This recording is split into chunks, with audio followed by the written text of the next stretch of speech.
Essa é a realidade que quem está lá no escritório não consegue enxergar e que é o sofrimento da agricultura desde quando nós começamos os trabalhos num país tropical como o Brasil, principalmente na região que eu estou próximo de Balsas, no Maranhão, Cerradão brasileiro, uma região que vem desempenhando cada vez mais um papel muito importante para a agricultura brasileira, mas que está sofrendo. Se vocês já têm mais experiência no campo, já conseguem ver o que eu quero mostrar para vocês aqui nesse vídeo. A agricultura é responsável por quase 30% do PIB do nosso Brasil, ou seja, o produto interno bruto do nosso país depende de 1/3 apenas da agricultura. E para que a gente tenha realmente lavouras como essa, que é uma lavoura que está num start aí de V3 até no máximo V5, um start inicial positivo, a gente precisa da água. E é exatamente isso que nós vamos conversar hoje, porque realmente nós temos que entender as estratégias para que a gente não deixe acontecer isso que está acontecendo aqui, principalmente aqui desse lado meu, que vocês conseguem ver a estratégia da planta de se defender um pouco contra a falta de água, né? Nós estamos num cenário muito diferente quando nós olhamos para as áreas do Goiás, as áreas de Minas Gerais, Mato Grosso, outras regiões mais para o centro do nosso país. Nós estamos numa realidade muito diferente, porque aqui não tem a precipitação que tem lá e aqui também não tem aquela precipitação mais cedo, né? Que os plantios conseguem se iniciar em outubro. Nós estamos aqui em dezembro, início de dezembro, mais especificamente dia 3 de dezembro de 2024, e nós temos uma soja em V3, ou seja, foi plantada tem poucos dias e que está sofrendo bastante com a ausência de água. Então vamos olhar, analisar um pouco o que tem no campo, para que você que esteja em casa consiga ter manejos e entender o porquê que nós temos esse sofrimento que vocês estão vendo aqui, uma soja que está sofrendo por falta de água, né? Para você que não me conhece, eu sou o Leonardo Gomes, sou engenheiro agrônomo, produzo conteúdo tanto aqui no YouTube quanto nas outras redes sociais. Te convido a me seguir nessas outras redes sociais e também a se inscrever aqui no canal no YouTube, para que você consiga acompanhar essa jornada, que eu compartilho com vocês todos os conhecimentos que eu tenho, para que a gente consiga trocar ideia, usar dos comentários para que vocês comentem a opinião de vocês e a gente consiga evoluir juntos. Vamos dar uma olhada aqui nessa área para vocês entenderem o que é realmente o sofrimento do agronegócio. Primeira coisa que eu queria que vocês prestassem bastante atenção é a característica que a soja demonstra que ela está passando por um estresse hídrico. Claro que aqui nessa região, especificamente nesses talhões que vocês estão vendo, eu sei qual que é o histórico, né, de quanto tempo que não chove. Aqui já tem 10 dias que não chove e eu conheço algumas áreas aqui que são áreas que tem mais de 20 dias que não chove e que não estão passando por essa característica que vocês estão vendo. A soja, ela acaba modificando ali, abaixando a sua folha, como vocês podem ver.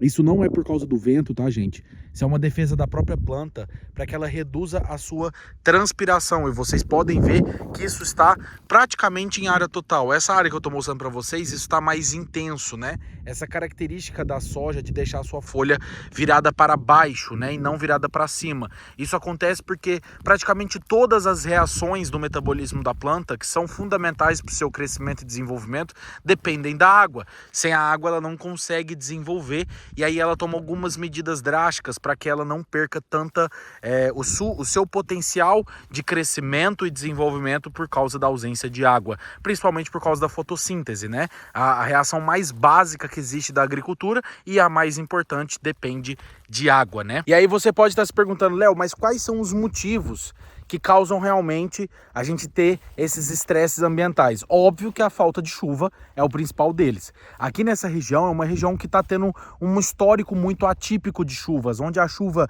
ano passado começou ligeiramente cedo e parou, e esse ano está mostrando o mesmo desempenho, onde a gente teve chuvas aí, um acúmulo de 150 milímetros e depois cessou completamente essa chuva. Essa soja, ela foi semeada nessa característica que eu estou falando para vocês. Aqui vocês estão vendo uma soja em V3 até no máximo V5, que teve a sua semeadura com uma condição de umidade muito boa. Só que é a grande característica dessa região? Região com solos arenosos.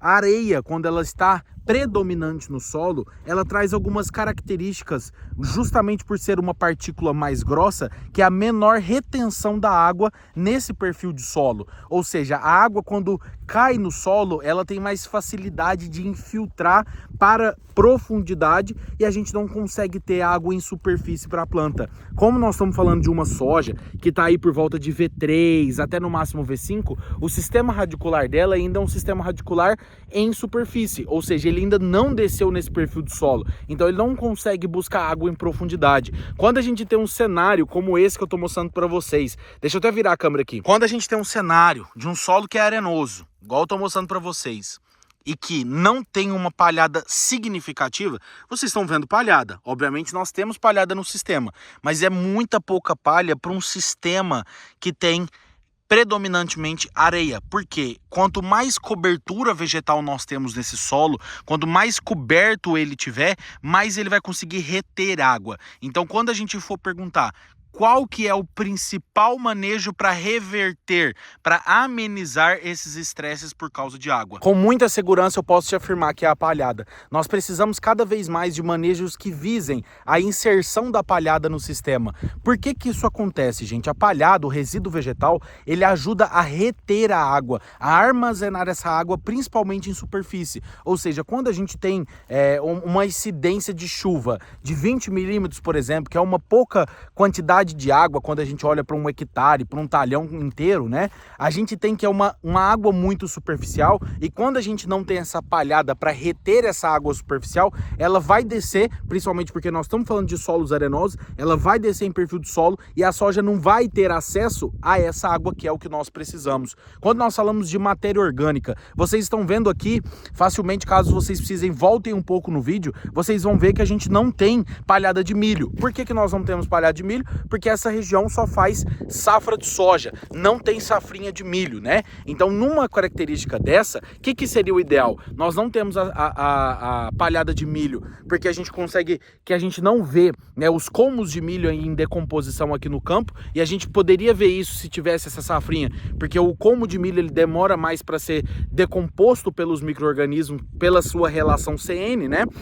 Mas a gente não vê essa palhada. O que seria o ideal? A gente sim manter aqui a safra de soja, e depois da safra de soja fazer uma boa colheita dessa cultura, a gente inserir mix de plantas de cobertura, ou então uma planta de cobertura sozinha, solteira, né, que seja braquiária, por exemplo. Tem muitos agricultores que ainda optam por fazer essa planta de cobertura, por exemplo, a braquiária, e depois entrar com gado para ter mais uma fonte de receita na sua área e não deixar parada até a próxima safra de soja, né? Então isso vai depender da característica do agricultor. Mas o que é importante a gente entender? Essa safrinha de planta de cobertura vai ser fundamental para a gente trazer essa matéria orgânica para o sistema. Quando a gente traz resíduo vegetal, ou seja, a gente cobre esse solo com palhada, a gente consegue ter várias características que são positivas para o ambiente de produção, incluindo a menor evapotranspiração da água do solo e também a retenção de água. Essa água fica retida, além de vários outros benefícios, como acrescentar a matéria orgânica nesse sistema, né? Quanto mais matéria orgânica, mais a gente tem capacidade de troca de cátions, né? Que é a famosa CTC. Então, a gente tem diversos benefícios que são muito diretos para a planta e para o ambiente de produção e que vão fazer realmente ela produzir mais. Num solo arenoso como esse, a gente vai ter todas aquelas medidas que nós temos que tomar cuidado, e também tomar cuidado com a compactação, porque a compactação vai atrapalhar o desenvolvimento do sistema radicular. Nós estamos falando aqui, desde o início desse vídeo, que a água ela desce em perfil de solo com mais facilidade, justamente por ser partículas mais grossas e que facilitam a drenagem da água em perfil de solo. Se a gente tem menos sistema radicular, ou então ataque de nematóides que atrapalham esse desenvolvimento do sistema radicular, ou então a própria compactação que vai atrapalhar desenvolver, a gente vai ter sistema radicular só em superfície, a gente não vai ter em profundidade. Isso vai impactar diretamente na produtividade, porque a gente não vai ter a água buscando a